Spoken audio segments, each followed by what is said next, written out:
The historic Jedi Order prior to its destruction by Order 66 had a clear hierarchy of ranks among its members, from the lowest titled as Initiates to the highest titled as Grandmaster. But beyond these linear designations, there were dozens of unique specializations that Jedi fell into, where they devoted their entire lives to mastering and applying the Force.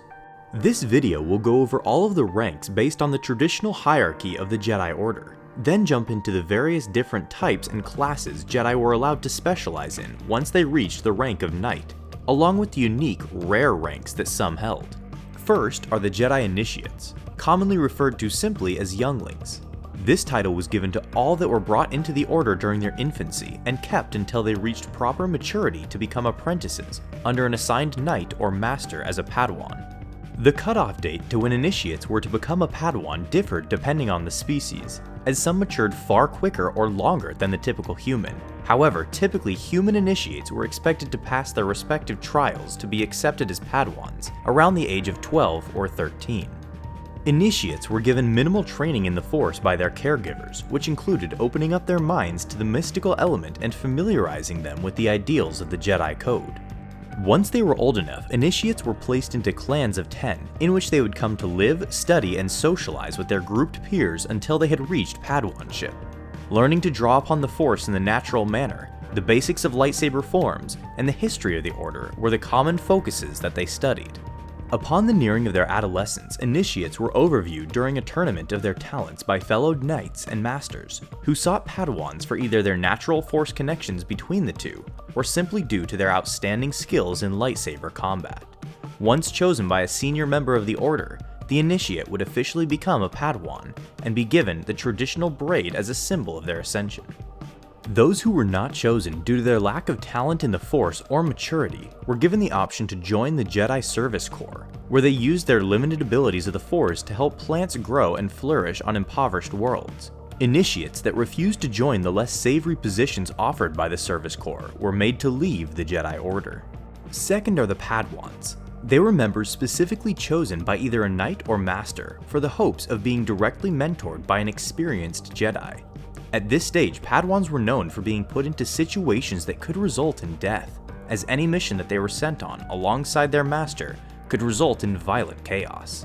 As Padawans, they were no longer training within simulated events within the safety of the temple, but they were thrown into the dangerous and unpredictable galaxy.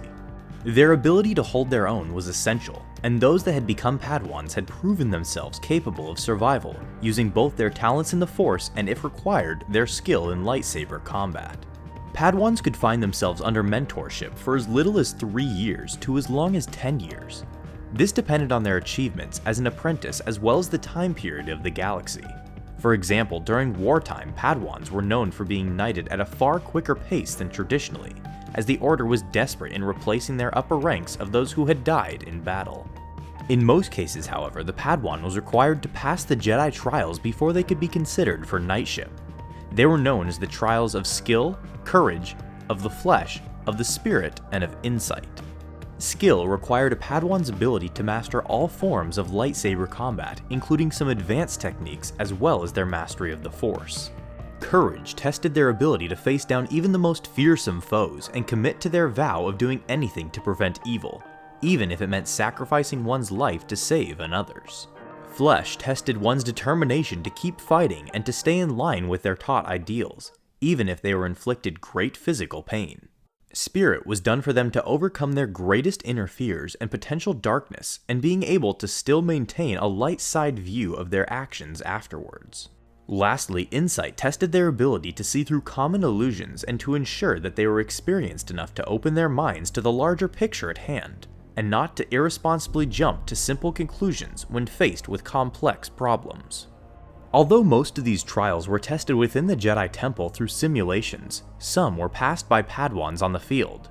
For example, Anakin passed the trial of flesh due to losing his arm with his fight against Count Dooku. Third are Knights. Achieving knightship was when a member of the Order was officially considered a Jedi and not simply a Force user in training. As a Knight, they were given far more freedom to serve the Force as they saw fit, whether it be going out into the galaxy and solving problems, or specializing back in the temple and serving the Order in a supportive occupation. However, during times of war, knights were pressured to take up arms in the conflict as generals by the council, forcing some to abandon their desired paths of the Force. To become a Jedi Master, a knight was required to either successfully train multiple Padawans or demonstrate grand achievements in their respective fields. Most knights never achieved this rank, and thus never rose in the hierarchy of the Jedi Order, even by the time of old age. Fourth are Jedi Masters. This was the highest rank achievable within the Order outside of the Council, and one that came with additional privileges that those below them had no access to. For one, Masters were the only ones allowed to sit upon the Council, though there were cases across its long history where this was not always the case. Masters were also allowed to access nearly all of the knowledge of the Temple's vast archives, even peering into a few of the Sith artifacts locked up within guarded chambers for their studies. Fifth are the Jedi Council members. As stated earlier, nearly all of the members of this special rank were required to be a master before they could be given a seat. Those chosen were done so due to their remarkable achievements in specialized fields, including foresight and strategy, diplomacy, and lightsaber combat. Once on the Council, they were given great power to set the agenda of the Jedi Order, along with their peers, as well as giving orders to knights and masters under their respective areas of expertise. They were also involved with the political offices of the Galactic Republic. Within the Council, members were divided into two groups, permanent and temporary. Permanent members remained on the Council for a lifetime, only leaving upon their deaths or resignations. Temporary members were also divided among long-term and limited term. There are no exact dates for how long either of the two were expected to remain on the Council, but we can assume long-term members remained for around a decade, while limited term remained for only a few years. This constant cycle of select council members was to ensure new perspectives were always heard, while the permanent members served to cement the traditional views of the Order that were not to be flexible regardless of the affairs happening in the galaxy at the time. Sixth are the Masters of the Order. This position was only held by a single individual at a time who served as the leader of the council. They were commonly tasked in meeting with heads of state and supreme chancellors, while also setting the topics of conversation within the council meetings. While they held considerable power as the head of the council, they were only second in command when compared to the last rank of the Jedi hierarchy on this list.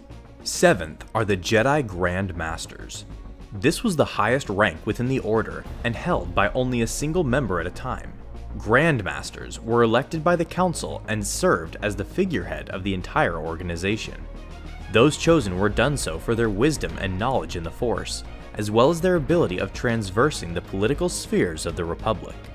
While the Masters of the Order were the heads of the Council, the Grand Masters were the head of the entire Jedi Order, giving them responsibilities that extended beyond the Council and its respective duties. Now we will be getting into the various specializations that Jedi Knights often committed their entire lives to mastering. These specializations were grouped among the three schools: Guardians, Consulars, and Sentinels. Guardians focused their abilities on combat. As warriors, they were tasked in using their strength to defend the weak from injustice and uphold the laws of the Galactic Republic against criminals. They often wielded blue-bladed lightsabers. Counselors, on the other hand, used their knowledge of the Force to aid them in diplomacy, as well as using its mystical elements to study medicine, make scientific advancements, and expand knowledge within the Jedi archives. They commonly owned green-bladed lightsabers. Sentinels focused on honing their skills of the Force around subtlety, by using its power to influence others to achieve their goals and in other practical uses. Tracking, intelligence gathering, infiltration, and political manipulation were among the tasks undertaken by this group. They were also the fewest in number of the three schools. Their preferred lightsaber color was yellow, though they were also known to wield either blue or green-bladed lightsabers, as well as other less common colors. Under the Jedi Guardian School were four main branches. First are the Jedi Weapons Masters. They spent their time studying the art of combat and implementing exotic weapons as effective tools with the Force beyond the traditional lightsaber. These included light whips, quarterstaffs, and various other weapons found across the galaxy. Those known as Weapons Masters were most known for being among the best and most creative fighters in the Order. Second are the Jedi Instructors, who were tasked in teaching the new generations of the Order by overseeing the learning of initiates and Padawans while they weren't with their masters. While this role went beyond the combative aspects of the Force, Some instructors became Jedi Battle Masters, whose sole duty was to instruct the youngest members of the Order in the basics of lightsaber combat. Third are the Jedi Aces. Those of this class specialized in mastering their skills in the cockpit of a starfighter, using the Force to enhance their piloting abilities for both combative and maneuvering purposes. Aces were usually the first sent to sort out threats dealing with space conflict, or during evacuations where defensive escorts were required. Lastly, under the Jedi Guardian School was the Jedi Peacekeeper. As the name suggests, those under this class spent much of their time aiding local police enforcement on worlds that were experiencing social unrest. They would also help on investigations to catching criminals across the galaxy and busting nefarious crime syndicate operations. Jedi Peacekeepers also aided the Jedi Temple's security forces as well as Coruscant's upper level of law enforcement agencies. Those of the Temple's security forces were also divided as Jedi Gate Masters, Jedi Snipers, and Jedi Brutes. Gate Masters guarded the 4 main entrances of the Temple. Snipers were stationed on the outer area of the Temple apprehending potential troublemakers before they could reach the main entrances of the Temple. And Brutes were stationed near the walls taking down intruders that may have made their way near the main building of the Temple. Under the Jedi Consular School existed 6 main branches. First are the Jedi Ambassadors. They served as representatives to the Republic Senate, with their responsibilities including aiding members of the legislative bodies on their duties and serving as spokesmen on behalf of the Senate when contact was made on new worlds that wished to join the Galactic Republic. Second are Jedi Diplomats. Unlike their Jedi Ambassador counterparts, those in the Diplomat class focused primarily on interplanetary conflict rather than dealing directly with the Republic Senate's actions. For example, Jedi diplomats were sent to worlds where civil war was brewing among rival clans in hopes of settling their differences through peaceful means, while Jedi ambassadors would be sent to worlds on behalf of the Senate to discuss terms of the native people who wished to join the Republic, or had tension with the galactic government's recent actions. Third are Jedi Healers. They specialized in mastering the Force for healing purposes, which included using special crystals that amplified the remedy effects. While their primary cases took place within the Temple to heal injured fellow Jedi, they were also employed on war-torn worlds and planets that were devastated by natural disasters to provide aid with their abilities. Fourth are the Lore Keepers. Their overall goal was to update and maintain the vast knowledge of the Jedi Order, typically falling into 3 specializations as archivists, historians, and librarians. Archivists were tasked in storing and organizing the various texts within the Jedi archives, as well as uncovering lost records of ancient civilizations and translating them into Galactic Basic. Librarians, on the other hand, served mainly as guides within the Temple's archives, aiding Jedi that came through and helping them find the specific texts or hollows that they were looking for. Historians, in contrast, updated the archives through their research into collected texts and data, providing easier understanding through their analysis. They also studied the ancient histories of the Jedi Order and Republic, uncovering events that may have been lost to time and detailing them to their best abilities to provide accurate insight as to what happened during those historic times. Fifth are Jedi Researchers. They served a similar purpose to Lore Keepers, but instead of updating the Jedi archives with historical knowledge, researchers instead provided scientific research and discoveries to the Temple's vast information pool. Their contributions ranged from biology, archaeology, astronomy, and geology. Many conducted scientific experiments and gathered data within their respective research fields, from outlying systems to be put into the archives. Researchers were also grouped into separate specializations, which included archaeologists, astronomers, liturgists, biologists, and geologists. Archaeologists spent their time exploring and retrieving useful artifacts from ancient temples, even those that were once used by the Sith Order. Astronomers took the task of studying the aspects of the galaxy, specifically when it concerned space travel, investing much of their time and resources in discovering usable hyperspace routes that could be used to secretly connect the Central Jedi Temple to its various important worlds such as Ilum. Liturgists were largely responsible for learning and translating ancient languages of destroyed civilizations and adding their newfound knowledge into the archives. Biologists spent their time discovering and studying new species across the galaxy, noting those that were uniquely connected to the Force, either to be used as possible assets for the Jedi Order or to label them as potential threats.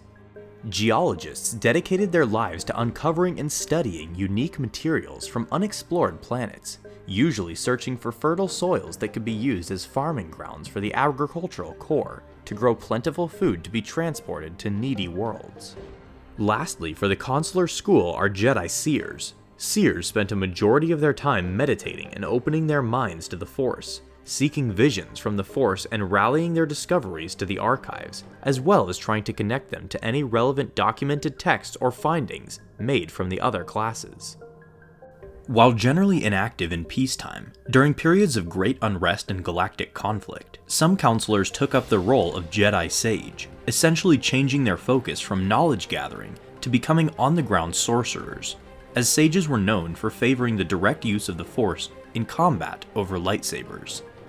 These combative applications ranged from using the Force to distort enemy armies with illusions, to using its power to directly rip apart enemy combatants. Under the Jedi Sentinel School existed 5 specialized classes. First are the Jedi Investigators, using the Force to track down beings across the grand space of the galaxy. Investigators worked alongside the Republic's law enforcement in tracking down high-profile criminals. They were also known for infiltrating criminal organizations and spying on crime lords. Second are the Jedi Recruiters. They were tasked in locating infant Force sensitives across the galaxy in hopes of recruiting them to the Jedi Order to be trained in their ways. Often, retired members of the Investigator branch previously were known to join as recruiters, using their abilities of locating beings with the Force on potential new Jedis rather than criminals. Jedi Recruiters were the most unpopular type of Jedi in the public's eye, often falling in heavy criticism from activist groups that viewed their methods of acquiring Force-sensitive babies as immoral and at times manipulative. Third are the Jedi Shadows. While their numbers and usefulness decreased over time, the longer the Republic remained in its state of peace, the Shadows were once essential following the fall of the historic Sith Empire, as they were tasked in hunting down dangerous Sith and other dark side embedded artifacts, and either destroying them or containing their evil powers. As the time period got closer to the Clone Wars, Shadows were also used in reporting to the Council on fellow Jedi that were suspected of falling to the dark side, making them in a way the secret police of the Jedi Order. Fourth are the Jedi Temple Guards. Their main duties involved protecting the temple and its most valuable assets from all enemies of the Order, whether they be Darksiders or common thieves. They were also the first line of defense against large-scale attacks on the temple. Lastly, for the Jedi Sentinel School were the Jedi Watchmen. They were stationed to ensure peace over specific worlds and planetary systems. Their duties involved guarding the planets from potential intruders as well as maintaining orders on planets that they oversaw, which sometimes involved them subtly manipulating the political nature of said planets to ensure no conflicts broke out among rival political groups. As a bonus, we also have Jedi Artisans. While not a main class under the Sentinel School, most of its members did come from it. Artisans were quite rare but played a pivotal role in constructing and decorating the Jedi Temple, using the Force to craft magnificent statues and other symbols of the Jedi Order engraved on their sacred temple.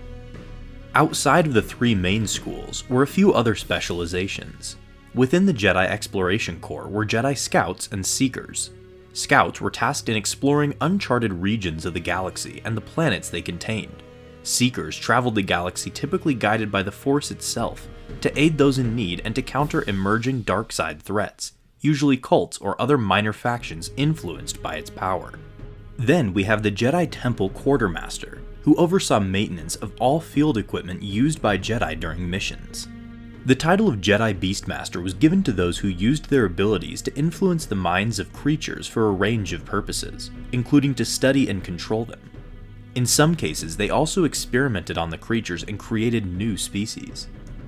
Caretaker of First Knowledge was another title held by those who oversaw the Jedi Academies on both Coruscant and their satellite facilities found on other worlds. They also protected the archives and its holocron vaults. Keeper of Antiquities was a position given to a member for the primary duty of safeguarding dangerous texts within the Jedi Temple, specifically Sith artifacts and holocrons. As well, we have the military titles given to Jedi during times of war. The title of Jedi Commander was given to Padawans during the Clone Wars, where they were given some authority over their respective clone platoons. The title of Jedi General was given to Knights and Masters, where they oversaw entire armies. Senior Jedi Generals were given to a selective few Masters that controlled one of the 20 clone sector armies. Finally, High Jedi General were given to Council members, who not only controlled one of the 10 system armies, but also held authority over all Jedi under their military command. There were a few other titles held by members of the Order across its long history, such as Jedi Lords, but they were either given to them by locals on planets as honorary titles, or were self-proclaimed without recognition from the Jedi Order itself. And those are all of the known Jedi ranks and types across the Order. Let us know which one you would specialize in if you were a Jedi, and what you would hope to achieve with your chosen class. We also have a video going over all the ranks within the Sith Order, so be sure to check it out too.